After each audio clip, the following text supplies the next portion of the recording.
السلام علیکم ناظرین، آپ کا میزبان ڈاکٹر محبوب علی یوسف ایک نئے پروگرام کے ساتھ آپ کی خدمت میں حاضر ہے۔ ناظرین، اس وقت ہم دریائے سوات کے کنارے فضاگٹ کے مقام پر موجود ہے، اور جس طرح آپ سب کو پتا ہے کہ گزشتہ 3-4 دنوں سے مسلسل بارشیں ہو رہی ہے۔ سوات کے ندی نالیاں جہاں ببھر گئی ہے تو وہاں پر دریائے سوات کے پانی کی بہاؤ میں بھی مسلسل اضافہ ہو رہا ہے۔ جس طرح آج سے 2 روز قبل دریائے سوات میں ایوب برج کے مقام پر جو بجلی کے کھمبے تھے وہ تمام کے تمام بہہ گئے تھے، جس کے بعد تحصیل کمل کی تقریباً 8 لاکھ کی آبادی جو ہے وہ 24 گھنٹے تک بجلی کے تعطل کا شکار تھے، بجلی کی سپلائی سے محروم ہو کر رہ گئے تھے۔ تاہم گزشتہ روز وابڈا کے اہلکاروں نے انتہائی بہترین کام کر کے بجلی کی سپلائی جو ہے وہ بحال کر دی تھی۔ لیکن اس وقت صورتحال یہ ہے ناظرین کہ جس مقام پر ہم موجود ہیں یہاں پر ایک طرف تو انتہائی تیز ہوائیں چل رہی ہے، جبکہ دوسری جانب دریا کے پانی کی بہاؤ میں بھی مسلسل اضافہ ہو رہا ہے۔ اس وقت آپ دیکھ بھی سکتے ہیں کہ یہ جو دریا ہے اس کا پانی مسلسل جو ہے اس میں اضافہ ہو رہا ہے، اور یقیناً ضلع انتظامیہ کی جانب سے بھی مقامی لوگوں کو یہ ہدایات جاری کر دی گئی ہے کہ بہتر یہ ہوگا کہ وہ لوگ جو کہ انتہائی دریا کے کنارے موجود ہے تو وہ انتہائی احتیاط برتے، صورتحال پر نظر رکھے، اور اگر اس پانی کی بہاؤ میں مزید اضافہ ہوتا ہے تو وہ محفوظ مقامات تک بھی منتقل ہو جائے۔ ساتھ ساتھ میں سوات کے سب سے بڑے شہر منگورا شہر اور سید شریف کے مختلف علاقوں میں لوگ جو ہے وہ انتہائی الرٹ ہو گئے ہیں، کیونکہ کچھ گھروں میں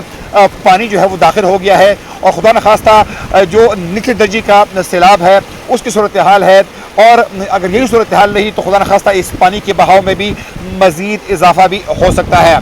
اس لیے بارشوں کے دوران جو سب سے اہم بات ہے وہ یہ ہے کہ آپ اگر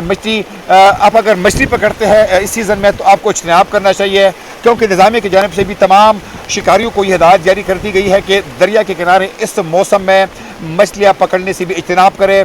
ساتھ ساتھ میں وہ تمام لوگ جن کے کاروبار انتہائی دریا کے کنارے پر موجود ہے تو ان کو بھی یہ ہدایات جاری کر دی گئی ہے کہ وہ ان بارشوں کے دوران جو ہے اپنا کاروبار یا منتقل کرے، اپنی دکانوں اپنے گھروں کو بند کرے اور محفوظ مقامات تک منتقل ہو جائے، کیونکہ ظاہری بات ہے کہ اس سے پہلے ہم نے سوات میں دیکھا ہے آج سے 2 سال قبل یہاں پہ سیلاب آیا تھا، جس سے بڑے پیمانے پر نقصانات ہوئے تھے۔ اس طریقے سے سال 2016 میں، سال 2010 میں ایک تباہ کن سیلاب آیا تھا، جس سے نہ صرف سوات بلکہ پاکستان کے مختلف علاقوں میں سیلابی صورتحال جو ہے وہ بن گئی تھی۔ دریائے سوات میں پانی کی بہاؤ میں اس وقت قدر کنٹرولڈ ہے، اس کو ہم نچلے درجے کا سیلاب تو کہہ سکتے ہیں، لیکن خدا نخواستہ اگر بارش کا یہی سلسلہ جاری رہا تو یقیناً یہ پانی جو ہے اس کے بہاؤ میں مزید اضافہ بھی ہو سکتا ہے، اور یہ نہ صرف سوات کے لیے بلکہ جتنی بھی ڈاؤن ڈسٹرکٹس ہے تو وہاں پر بھی سیلابی صورتحال بن سکتی ہے۔ تو اہم بات یہ ہے کہ اس صورتحال میں پانی سے دور رہنا، دریاؤں اور ندی نالیوں سے دور رہنا جو ہے وہ انتہائی اہم بات ہے۔ ساتھ ساتھ میں جن کی رہائش ندی نالیوں کے آس پاس ہے یا دریا سوات کے کنارے ہے تو ان کو بھی صورتحال پر نظر رکھنی ہوگی تاکہ اپنے آپ کو اور اپنے اہل عیال کو اس